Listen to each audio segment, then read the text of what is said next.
Ya estamos de regreso en Onda Digital Internacional, primera edición, y nos encontramos con el doctor Janro Daniel Aguirre de Dios, con quien vamos a conversar sobre la ansiedad.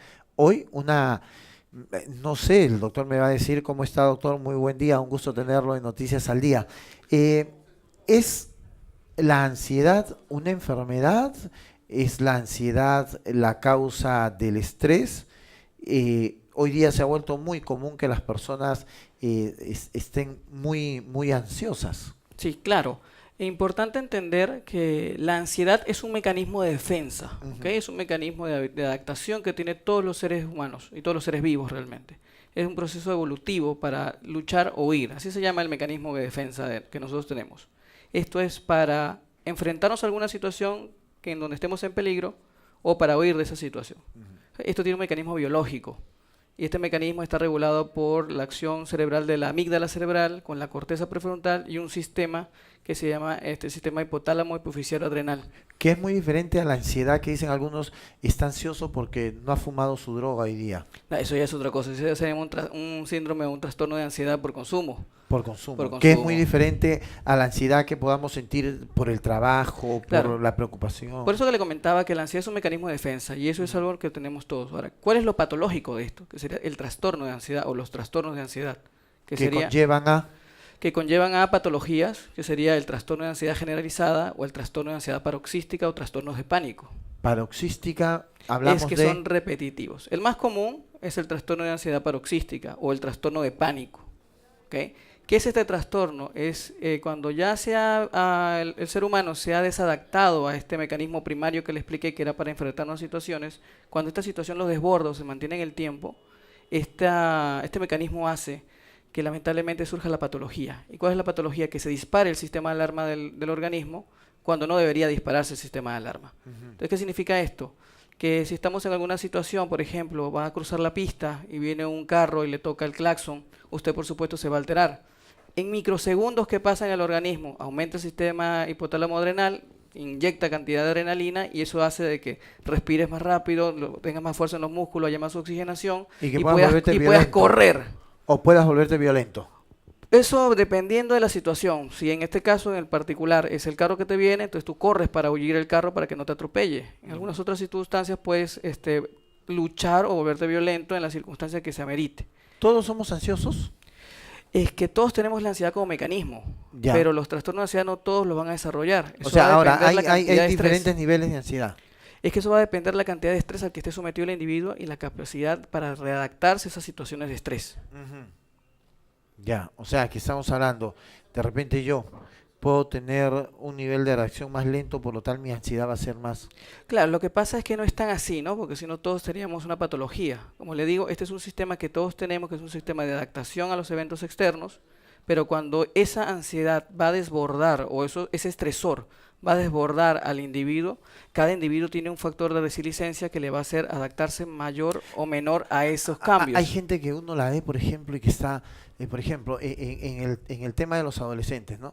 Han hecho algo malo y entran, salen, se sientan, se paran, y su mamá dice, algo le está pasando porque está demasiado ansioso. Ya lo conozco, cuando está ansioso es porque algo malo ha hecho, ¿no? Entonces, esos son los tipos de reacciones que podríamos tener en algunos Pero casos. serían las reacciones normales de un cuadro de ansiedad. Ujú. O sea, algo normal que le va a pasar al Normal, individuo. ¿Por qué? Porque imagínense, si usted tiene un examen, por ejemplo, ya. va a tener una cierta carga de ansiedad. Usted acaba de ser robado, por ejemplo, con inseguridad, con arma, usted se va a sentir mal y eso va a producir una carga de ansiedad, pero no lo suficientemente grande como para que se desarrolle un trastorno de ansiedad. Pues una cosa es la ansiedad como mecanismo adaptativo y otra cosa es la patología. ¿En qué grado se va a presentar la patología? Eso va a depender del individuo. O sea, no hay una receta única No para hay, decir no hay, esta persona va a sufrir de un trastorno de ansiedad.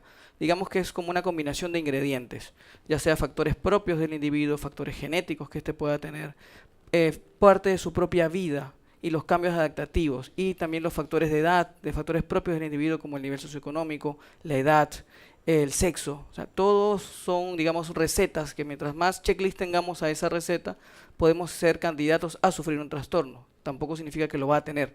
Por eso que le explico que esto es parte del mecanismo que tiene cada individuo para adaptarse a la situación de estrés.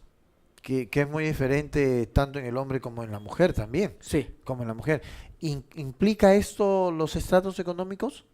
Es que todo va a estar conllevado. O sea, no es necesariamente decir que los que tienen trastorno, perdón, economía alta, por ejemplo, van a sufrir más trastorno de ansiedad. Eso se van a ver en todos los estratos sociales, O pero no es, menos trastorno de o menos ansiedad de trastornos de repente, ¿no? ansiedad, exacto. Y más el que no tiene. Claro, claro, lo importante aquí no es el estatus socioeconómico, como le comenté, son varios checklists. Claro, claro, pero de repente es parte del condicionamiento a que puedas desarrollar algo. Pero le digo, no es, usted puede sufrir un trastorno de ansiedad, como lo puede sufrir otra persona, o sea, eso va a depender primero de la cantidad de estresor al que esté expresada esta persona, Ujú. y a medida que este estresor y los propios cambios que esta persona pueda tener en su vida, pueden conllevarlo a desarrollar o no un trastorno ¿Ustedes de han hecho ansiedad. algún estudio de cuáles son de repente los trabajos que te puedan causar mayor grado de estrés, de ansiedad? Bueno, según la OMS, nos Ujú. habla de que los más altos índices de personas que sufren de trastorno de ansiedad están correlacionados a personas que tengan labor o un tipo de trabajo que conlleve responsabilidades. Entonces aquí, incluso en la lista nos habla de los ingenieros, nos habla de los abogados, personas públicas, son aquellos que puedan tener más monto de ansiedad. Esto no significa de que no todos los que tengan cargos altos los van a tener. También personas, por ejemplo, con responsabilidades específicas pueden tener un monto de ansiedad. Pero eso es estadístico. O sea, eso nos va a hablar de que son más propensos a padecerlas, más no que la van a padecer según los datos que tenemos. También nos hablan las estadísticas de que cada 10 personas, una va a sufrir un trastorno de ansiedad. De cada 10 personas una, Uno, o o sea, sea, es mínimo. estamos hablando de un 10% de la población que puede sufrir un trastorno de ansiedad y la prevalencia mundial habla de entre 1.6 a 2.6 millones de personas con este trastorno. Tampoco hay una edad que pueda decir o que pueda marcar esta persona va a sufrir de trastorno. No, la edad, como todo, generalmente se expresa en edades entre 30 y 45 Entre años de 30 y edad. 40, Lo que que es tampoco el quiere estrés decir, sí, laboral también y lo todo que eso, no ¿no? quiere decir que una persona de que tenga 16 o 20 años no la pueda No la pueda padecer. tener. Ya. Pero es muy diferente la ansiedad en un adolescente que el tipo de ansiedad de una persona mayor. Claro, los estresores en este caso Ya. serían Ahora, los que la diferencia. en un menor de edad, la patología, como me dice usted, ¿cómo la puede definir? ¿A qué lo puede llevar? ¿A dónde lo puede llevar? Claro, lo que pasa es que para definir patología hablamos de criterios diagnósticos. O sea, para Ujú. que una persona sea catalogada como un trastorno de ansiedad tiene que cumplir con criterios diagnósticos y esos criterios diagnósticos son que la persona tenga palpitaciones, por ejemplo, Ya. tenga sensación de sofocación o dolor torácico, Ujú. de dificultad para respirar, esta parte de sensaciones de náuseas, mareo, escalofrío o sensación de calor, náuseas, parestesia o adormecimiento en manos y pies. Ya Que eso me estaría sí, indicando. sí, esos síntomas, con 4 síntomas en un periodo de tiempo de 10 minutos aproximadamente y que se haga repetitivo, estamos hablando de un trastorno de ansiedad. ¿Por qué? Porque estos síntomas nos van a marcar justamente los síntomas que le expliqué a nivel del sistema adrenérgico, porque esto tiene una explicación biológica. La ansiedad me puede llevar al consumo de drogas, a volverlo crónico. Fíjese que más bien es al revés. El consumo de droga es un gatillo o un disparador para que esta persona pueda tener un trastorno de ansiedad futura. O sea, el consumo de droga. O sea, yo puedo ser una persona puedo ser una persona ansiosa dentro del límite de lo normal, Ujú. ¿no? Pero si a eso le sumo las drogas, esto va a ser un condicionante A. Sí, es que no es determinante el consumo, o sea, perdón, la personalidad previa de la persona. No puede Ujú. ser muy ansioso como no puede serlo. Y el consumo de sustancia, hay que entender que nosotros tenemos una predisposición genética. Claro. Generalmente los estudios nos hablan de que por línea materna esto va a ser heredado. No necesariamente la persona que tiene un familiar con ansiedad, por ejemplo, tiene una probabilidad de 1.5 veces más de cualquier persona padecer trastornos de ansiedad. Pero si a esto le sumamos que esta persona consume sustancias como marihuana o cocaína, tiene más alta la prevalencia, hasta 5 veces más de padecer un trastorno de ansiedad. En estos muchos casos las investigaciones nos han hablado que esto es un disparador o un gatillo. O sea, tenemos este antecedente genético, consumimos sustancias y lo más probable es que esta persona pueda tener un trastorno de ansiedad, pero secundario al consumo, ya sea por el disparador que éste tenga. ¿Esos trastornos de ansiedad te pueden llevar a la muerte? Realmente, uno de los síntomas del trastorno de ansiedad, pues si empezamos a detallarlos un poquito, imagínese Ujú. usted no puede respirar, No puedo respirar. tiene dolor en el pecho, Ujú. tiene sensación de sofocación, siente que algo malo va a pasar, está inquieto, sensación de volverse loco o de ir de aquí para allá, adormecimiento en las manos, sensación de náuseas, malestar. La persona siente que se va a morir. Entonces, ¿qué hace esto en esta persona? Que como no hay ningún desencadenante externo, o sea, no hay un carro que le esté tocando el claxon, no hay un hombre con una pistola, por ejemplo, o una situación de estrés per se, puede estar en su casa comiendo o haciendo cualquier actividad. Entonces, ¿qué hace el cerebro? El cerebro trata de darle una explicación lógica, y lo lógico es ponerlo en el cuerpo, o sea, me va a pasar algo, me voy a morir, me va a dar un infarto. Entonces, esta sensación hace que estos usuarios que tienen este tipo de trastornos, la primer sitio donde vayan va a ser un centro de salud o una emergencia, porque los síntomas son tan horribles en su manifestación que ellos piensan que se van a morir. Entonces van al cardiólogo, van a una emergencia de una posta médica o una emergencia de un hospital, y le hacen todos los estudios y todo sale bien. Entonces, ¿qué pasa con esto? Que esto frustra también a las personas, porque dice, algo me está pasando. Y a veces, lamentablemente, hay un tabú, que ir al psiquiatra es estar loco. Entonces, cuando le hacen todos los descartes y el médico de emergencia o el médico familiar o el cardiólogo le dice, tienes que ir al psiquiatra, estas personas dicen que no están locas y no van. Entonces, eso también es un condicionante que se pueda volver crónico el trastorno. Claro, o sea, y hay que entender casi todos los días, te lo digo, ir al psiquiatra, ir al psicólogo no significa que estás loco, es una concepción errada totalmente. Todos necesitamos en algún momento descargar, hacernos, y a veces no sabemos hacernos una interiorización, y esto nos va a ayudar mucho el psiquiatra o el psicólogo. Entonces, es bueno cada cierto tiempo ir a visitarlos. Sí, incluso estamos hablando de psicoprofilaxis, ¿okay? Hay que entender que ahorita las últimas enfermedades, sobre todo los trastornos de ansiedad y los trastornos depresivos, se habla incluso de la OMS para el 2020, el trastorno depresivo va a ser la primera causa de discapacidad por encima de enfermedades cardiovasculares o de enfermedades como el cáncer. Entonces es importante entender que estas patologías existen, y esto no es que el paciente o el usuario se lo está inventando, él lo está sintiendo. Lo que pasa es que no hay una explicación, digamos, del punto de vista en el cuerpo. Por ejemplo, no hay una hipertensión o no hay alguna alteración de otro tipo neurológica para explicar esto. Entonces es importante entender de que una vez que usted ha sido el descarte por su médico general, lo manda al psiquiatra, iniciar un tratamiento adecuado, porque esto, si lo tratamos a tiempo, puede tener cura. Eso es peligroso, ¿ah? Y yo le digo que yo soy, a veces siento este tipo de cosas y me gusta caminar.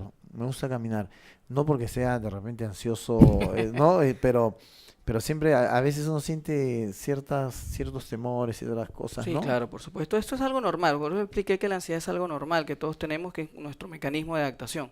Pero cuando esto ya soportó las barreras y le da los síntomas que le expliqué en cortos periodos de tiempo, y el síntomas son tan aparatosos que estos usuarios van a una emergencia porque literalmente piensan que se van a morir.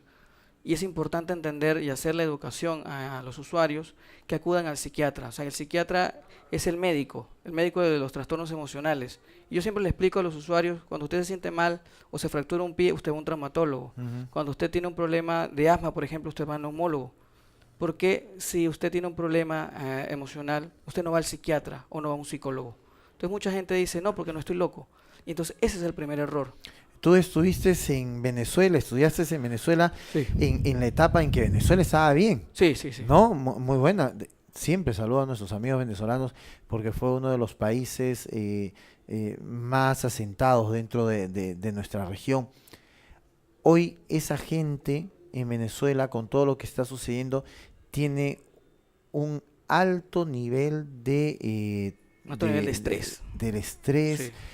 y de la ansiedad también. Sí, incluso conversando con colegas me dicen que en los últimos 6 meses los trastornos de ansiedad se han disparado 2 veces más de lo esperado. En Venezuela. En 2 Venezuela, veces más de lo 2 veces más esperado. de lo esperado. Entonces eso también es importante recalcarlo porque la misma situación política y la crisis puede desencadenar problemas de ansiedad, porque como le expliqué es un trastorno de adaptación. O sea, si tú no te adaptas rápido al estrés, esto va a desbordar tu capacidad neurológica y biológica para adaptarte al medio. Y eso es el O condicionante sea, para la ansiedad. tienes que sacarle la vuelta al estrés. Si no se la Justamente sacas, hay medidas profilácticas para evitar caer en estrés. claro. Y eso es importante entenderlo. O sea, uno es el dormir bien, dormir tus 8 horas, no trasnocharte en exceso, no hacer realizar ejercicios físicos extenuantes, no consumir alcohol u otro tipo de sustancias, Ujú. el uso de estimulantes en exceso como el café, el té, estas bebidas taurinas que tienen taurina, que son energizantes, Claro. las pastillas para adelgazar, por ejemplo, y Oiga, el consumo de sustancias. y estos Ahora que toca usted el tema de estas bebidas, yo quiero que usted le haga un llamado a los jóvenes que nos están viendo, nos están escuchando, de que no son nada buenas. Hoy uno ve a un joven de 14, 15 años con estos energizantes en la calle y bien, gracias, no Sí. pasó nada. En varios países, sobre todo en la Unión Europea, estas bebidas han sido Han sido prohibidas. prohibidas. Sí, y lamentablemente es un perjuicio para la salud porque todavía no sabemos las repercusiones que esto pueda tener a largo plazo. Ujú. Incluso es importante entender de que estas bebidas pueden ser utilizadas, digamos, como coadyuvante, así como el té puede ser utilizado en dosis cortas, igual que el café. Pero el problema es cuando se abusa de este tipo de sustancias. Y eso es peligrosísimo. Sí es peligroso Todo en para los exceso es jóvenes malo. porque he tenido la oportunidad de ver gente que ha llegado, que no podía dormir al hospital, no podía dormir porque se había tomado no sé cuántas de estas latas, de estas botellas. Ahora imagínense los menores de edad. Es Sí, bueno, perjudicial. eso es algo nuestras autoridades tienen que verlo y es importante entender hasta dónde podemos llegar también. Pero como le digo, todo en exceso es malo. O sea, Así es. tomar café no es algo beneficioso en cierta medida, pero el que toma 1 litro o 2 litros de café diario puede ser ya que hay un problema. No, bueno, yo tomo todos mis cafés en la noche antes de dormir. Si no lo tomo, no duermo, ¿ah? Yo Bueno, creo que es todo lo inverso. Hay gente que dice, yo tomo café y no puedo dormir. Yo no tomo café, no puedo mi dormir. papá es igual, él toma café para poder dormir. Yo tengo que tomarme mi taza de café ahí viendo mis noticias y no, me quedo dormido, como dicen las abuelitas, cabeceando un rato, ¿no? Y ya de ahí a dormir. Doctor, no hay tiempo para más en la televisión, el tiempo es tirano, pero esperamos tenerlo porque no solamente hay que tratar este tema, hay muchos temas y sobre todo la ansiedad en el sexo, que es muy importante, un tema que no lo hemos tocado, y el estrés, que hoy es la enfermedad del siglo, ¿no? Te están matando más que el cáncer, te están matando el estrés, Sí, ¿no? Eso es importantísimo. Muchísimas gracias por habernos un placer. visitado. ¿Dónde lo pueden encontrar? ¿Dónde lo pueden llamar? ¿Dónde pueden comunicarse con usted? Bueno, yo me encuentro en Teseo, en Miraflores, es el Centro de Diagnóstico y Terapia Sexual y Orientación. El teléfono es el 986895-104 y estoy ahí a la orden para lo que se les pueda brindar la atención. Antes de irnos, rapidísimo, hay muchos muchachos acá a veces que no tienen su sexualidad definida. Esto también es parte de que pueda conllevar algún síntoma de ansiedad. Bueno, sería como comórbido. O sea, realmente lo que hay que entender es que la sexualidad es un tema importante e individual, ¿no? Cada Ujú. persona expresa la forma de llevar su sexualidad. A veces los condicionantes sociales hacen de que no se exprese como debería, pero esto sí puede generar un monto de ansiedad, pero no necesariamente un trastorno de ansiedad. No un trastorno. Perfecto. Muchísimas gracias. Ha sido el doctor Janro Daniel Aguirre de Dios. Ya saben ustedes, Instituto de Terapia Sexual, Educación y Orientación. No se más, volvemos.